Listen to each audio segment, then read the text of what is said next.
తండ్రి కుమార పరిశుద్ధాత్మకు మహిమ కలుగునుగాక. యేసు నామమున మీ అందరినీ జ్ఞానవానికి ఆహ్వానం పలుకుతున్నాను. యేసుచే మిక్కిలి ప్రేమించబడుతున్న ప్రియ సహోదరి సహోదరులారా, ఈనాడు మనమందరము దివ్య హృదయము సోదర ప్రేమ అనే అంశముపై ధ్యానించ ప్రయత్నం చేయుదుము. యేసునాథుని ఆజ్ఞ ప్రకారం మనము వారి వలె శాంతమును దైన్య హృదయమును కలిగి పరుల మీద మిక్కిలి ప్రేమగల వారలముగా ఉండవలెను. నేను మేము ప్రేమించినట్లనే మీరు ఒకరినొకరు ప్రేమించుకొనుడు అని యేసునాథుడు చెప్పిరి. ప్రేమ నిష్కపటమైనదై ఉండవలెను. చెడును ద్వేషించి మంచిని అంటిపెట్టుకొని ఒకరినొకరు సోదర భావముతో ప్రేమించుకొనుటను గౌరవించుకొనుటను సోదర ప్రేమ అందురు. అంటే మేము హింసించు వారిని దీవింపుడు, వారిని శపింపకుండా దీవింపుడు, ఆనందించు వారితో ఆనందింపుడు, దుఃఖించు వారితో దుఃఖింపుడు, అందరి ఎడల సమతాభావము కలిగి ఉండుడు. ఒకడు మీకు అపకారము చేసినచో తిరిగి వానికి అపకారము చేయకుండుటయే సోదర ప్రేమ. అవసరములోనున్న సోదరులను ఆదుకొనుటయే సోదర ప్రేమ. మనము యేసునాథుని దివ్య హృదయమును ప్రేమించినట్లయినా వారి బిడ్డలుగా తక్కిన మనుషులందరినీ ప్రేమింపవలెను. ఇతరుల మనసు ఎన్నటికి నొప్పించక వారి పేరు ప్రతిష్టలను నాశనము చేయక వారులను నిందించక అపవాదములు చెప్పకపోవుటయే సోదర ప్రేమగా పరిగణించవలెను. మంచి క్రైస్తవ సోదరులు పరుల తప్పిదములను చూడక వారి పుణ్యములను మాత్రము గమనింతురు. పరుల క్రియల యందు దోషములు కనిపించినప్పటికీ వారులను నిందించక వారి తలంపులు మంచి తలంపులుగా ఉండవచ్చునని ఊహించుకొని ఆ తప్పిదములకు మన్నింపు ఇత్తురు. అలాగే కొన్ని సమయాలలో పరులు ఏదో తప్పు చేసినారని వారులకు యథార్థముగా తెలిసి ఉన్నను దానిని అనవసరముగా కాక తగ్గ కారణము లేక ఇతరులకు చెప్పకుండా వారి పేరు చెడకుండా ఉండునట్లు ప్రయాసపడుదురు. హంస నీళ్లు కలిసిన పాల నుండి నీళ్లను విడదీసి పాలను మాత్రము పానము చేయునట. ఆ విధముగానే మంచి క్రైస్తవులు పరుల యొద్ద ఏదో తప్పిదము ఏదో దుర్మాతృక చూడక హంసవలే వాళ్ళ యొద్ద గల సద్గుణాలను సత్కార్యములను మాత్రము గమనించి వాటిని గురించి మాట్లాడుదురు. తోటి వానిని ప్రేమించువాడు వానికి ఏ కీడును చేయడు. ఎవ్వడును అపకారమునకు అపకారము చేయకుండా చూడుడు. అంతేకాదు ఎల్లవేళలా ఒకరికినొకరు ఉపకారము చేసుకొనుటయు అందరికీ తోడ్పడుటయు మీ ధ్యేయముగా ఉంచుకొనుడు. ఇతరుల మనసు నొప్పించక వారల పేరు చేరచక నుండిన ఎడల చాలునని తిరు హృదయ భక్తులు అనుకోకూడదు. ఇతరులు సహోదరుల వలె ప్రేమించి వారల ఆత్మ శరీరములకు తమ వంతైన సహాయము చేసిన ఎడల తిరు హృదయము ఇచ్చిన మాతృక వెంబడించుదురు. మన రక్షకుడు చెప్పిన ఒక్కొక్క వాక్కు చేత చేసిన ఒక్కొక్క క్రియ చేత మనుషుల మీద గల ప్రేమను చూపించిరి. చిన్న బిడ్డలను తన యొద్దకు చేరబిలిచి తన ప్రేమ నిండిన ఆశీర్వాదము ఇచ్చిరి. బీద సాధలను ఆదరించారు.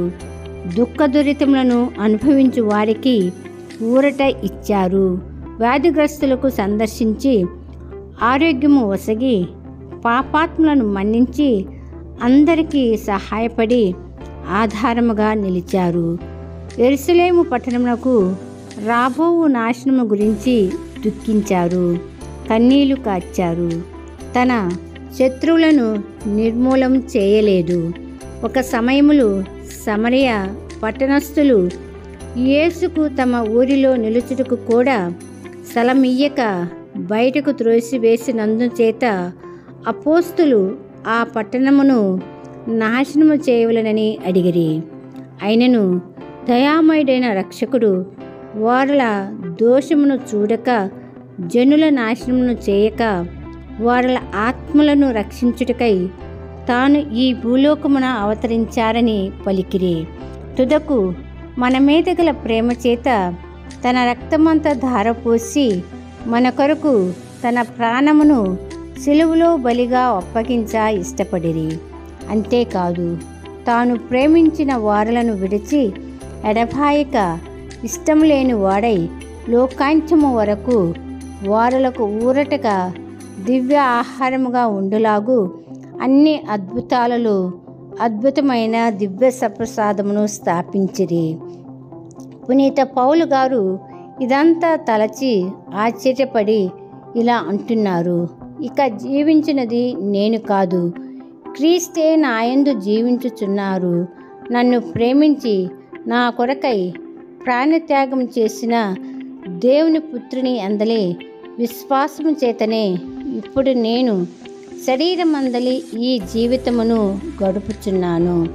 మనకు తిరు హృదయముపై ప్రేమ ఉనచ్చు మన సహోదరులపై కూడా అదే ప్రేమను కలిగి వారల ఆత్మ శరీరములకు సహాయం చేయ ప్రయాసపడదుముగాక. ఒకనాడు సోదర ప్రేమకు విరుద్ధముగా మాట్లాడినందువలన ఆ కుటుంబములో ఊరిలోనూ పోట్లాట్లు అనేది విత్తనములు చల్లిన అనేకులు ఉత్తరించు స్థలములోనూ నరకములోనూ పడినారని తెలియచేయుటకు కొన్ని ఆత్మలు ఉత్తరించు స్థలమును విడిచి భూలోకానికి వచ్చి కొందరికి కనిపించి తమ నిమిత్తము వేడుకొనవలెనని బ్రతిమాలి ప్రార్థించినట్లు సర్వేశ్వరుడు కొన్ని మార్లు సెలవిచ్చిరి. అలాగే ఒకనాడు పునీత మార్గరెట్టమ్మ గారికి ఒకరు ఉత్తరించు స్థలంలో నుండి కనపడి, సహోదరి, నేను భరించరాని వేదన అనుభవించుచున్నాను. సోదర ప్రేమకు విరుద్ధముగా నేను చెప్పిన అబద్ధములకు శిక్షగా నా నాలుక నిప్పు వలన దహించబడుచున్నది. ప్రియ సహోదరి, దయచేసి నీవును మీ మఠములో గల తక్కిన కన్యాశ్రీలు నా ఆత్మవిశ్రాంతి నిమిత్తము వేడుకొనండి.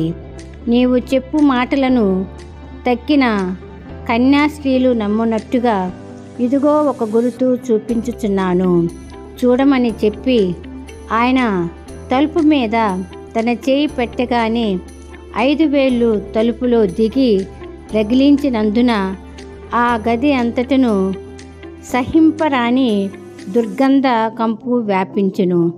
ఈ విషయము ఆ పునీతురాలు మఠములోనున్న వారందరికీ తెలియజేయగా అందరూ ఆమె కనిన దర్శనము నిజమేనని ఒప్పుకొని ఆ ఆత్మ కొరకు వేడుకొనిరి. కనుక ప్రియ సహోదరి సహోదరులారా, మనమందరము యేసు ప్రభు మన హృదయములో నివసించినట్టుగా ఇతర ప్రేమలను విడనాడుదుము. తప్పిదములను మహా హెచ్చరికతో విసర్జించుదము. అందరి ఎడల ఓర్పుతో నడుచుకుందుము. అందరితో ఒద్దికగా కలిగి ఉందుము. ఎవరితోనూ విరోధము పెట్టుకోక సోదర ప్రేమ కలిగి యేసునాథుని దివ్య హృదయమునకు ప్రయాసపడుదుము. కనుక మనమందరము యేసునాథుని తిరు హృదయమునకు భక్తి కలిగి భక్తితో ప్రార్థన చేయుదుము.